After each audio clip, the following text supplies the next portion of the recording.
दैहिक दैविक भौतिक तापा।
भगवान की कृपा, राम राज्य काहुए नहीं व्यापा, दैहिक दैविक भौतिक तापा।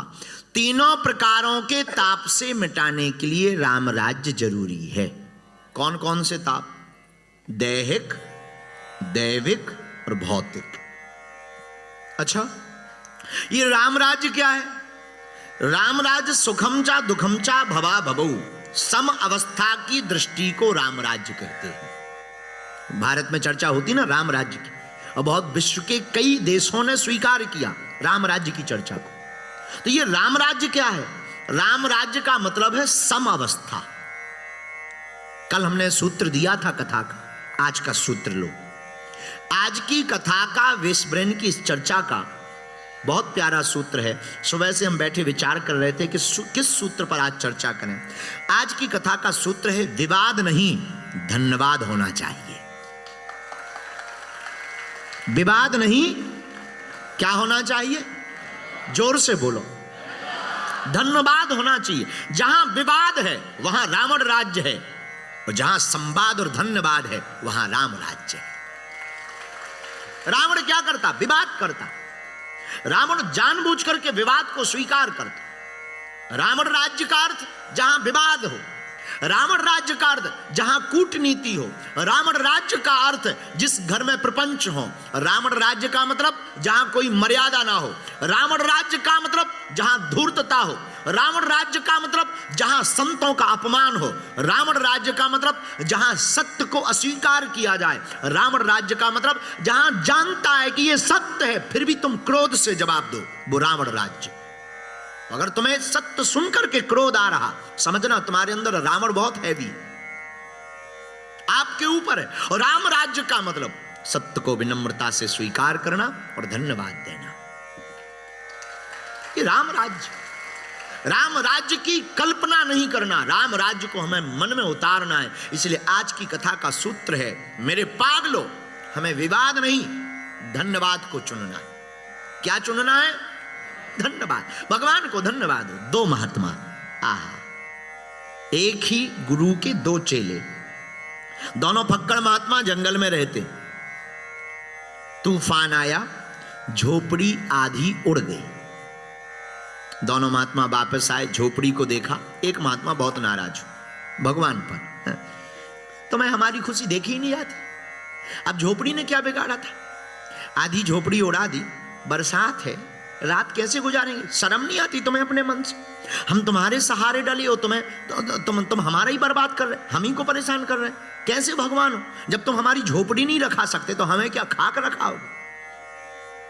भगवान को अवहेलना देने लगा, सुनाने लगा। लेकिन दूसरा महात्मा खड़ा था, दोनों हाथ जोड़ के प्रभु से बोला, प्रभु, हे जगन्नाथ, हे तिरुपति नाथ, हे बागेश्वर नाथ, बहुत बहुत धन्यवाद है आपको।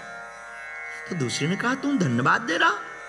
अरे भैया, इतना भयंकर तूफान आया था, कि झोपड़ी का तो नामो निशान नहीं बचना चाहिए, पर उसको अपनी कितनी खबर है, आधी झोपड़ी सुरक्षित रखी ताकि रात गुजार सके। स्थिति और परिस्थिति वही है, देखने की दृष्टि अलग अलग है। एक के अंदर अलग राज्य स्थापित है, दूसरे महात्मा के अंदर अलग राज्य स्थापित है। मेरे पागलों, यही राम राज्य की स्थापना है। उड़ने में भी, बिखरने में भी, टूटने में भी, गिरने में भी, जो प्रभु को देख करके कहे प्रभु क्या धन्यवाद, भगवान से कहे आपका धन्यवाद। अगर आपके अंदर धन्यवाद है विवाद की जगह, तो आप राम राज्य की ओर हैं। हनुमान जी ने यही सिखाया। लंका गए हनुमान जी, जानकी जी का पता लगाया, लंका को जलाया, वापस आए। हम लोगों में से कोई होता फोटो खिंचवाने से नहीं मानता, और अगर बगल में कोई खड़ा, तुम आ गए थे लंका, हम आ गए थे, होते पे प्राण मुंह में घड़ियाल के डाल के आए, बड़ी मुश्किल से निकल गया। चलो हाँ हम ही गए थे लंका, बहुत खतरनाक था, निकल आए। टीवी पे बाइट देते, न्यूज चैनलों पे चलवाते, और कोई न्यूज चैनल वाला धोखे से दूसरे का नाम लगा दे, लंका जाने में इनकी सलाह थी। अरे कहाँ उनकी सलाह थी, वो हलवा जानते हैं, हम गए थे अपनी सलाह से। लेकिन धन्य हनुमान जी, हनुमान जी जब लंका से वापस आए, जरा तरकीब देखना, हनुमान जी आगे नहीं है, वानरों को आगे किया, हनुमान जी पीछे। फोटो खिंचाने का कोई शौक नहीं। राम जी ने ही पूछा, जामवंत लंका कौन गया था?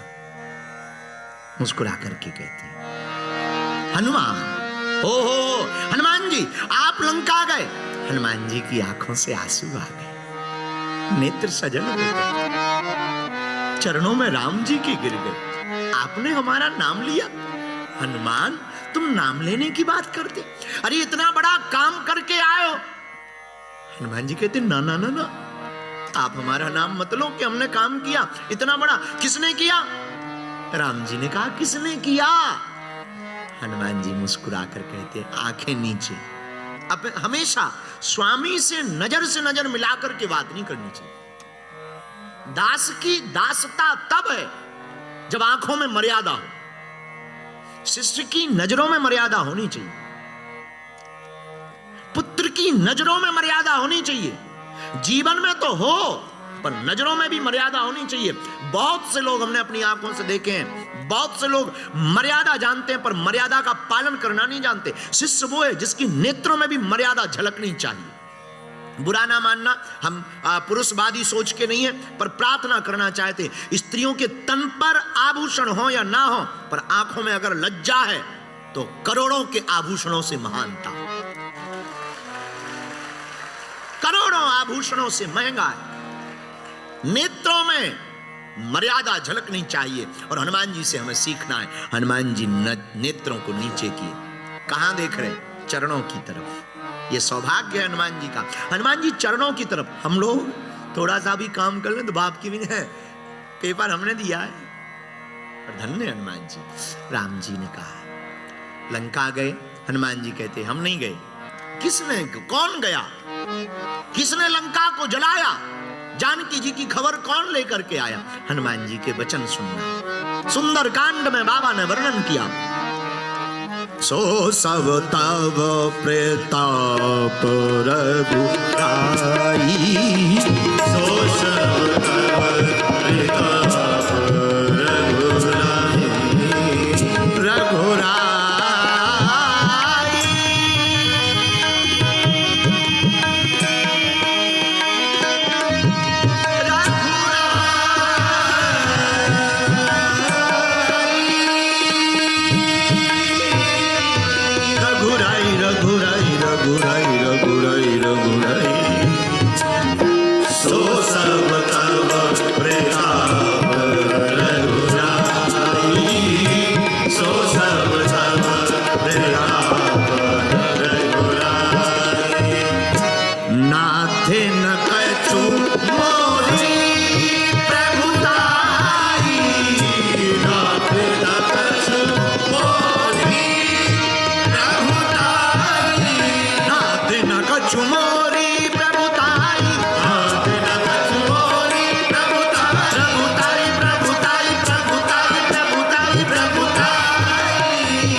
श्री राम जय राम जय जय राम,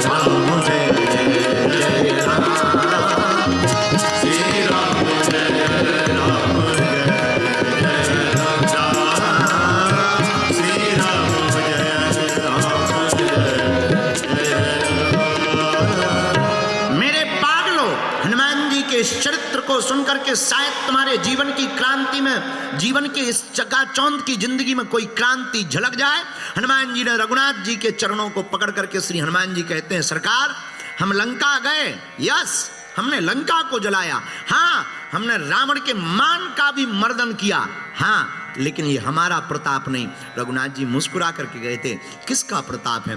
हनुमान जी नेत्र सजल करके कहते, सरकार नाथ न कछु मोरी प्रभुताई, सो सब तब प्रताप रघुराई। ये आपके चरणों का प्रताप है कि हम लंका गए। ये जीवन में आगे बढ़ने का पहला कदम है। राम राज्य के नायक हनुमान जी से हमें सीखना है। आपको बहुत आगे बढ़ना है तो बहुत पीछे का विचार करना पड़ेगा, और विचार यही करना है कि हमको विवाद नहीं, प्रभु को धन्यवाद देना है।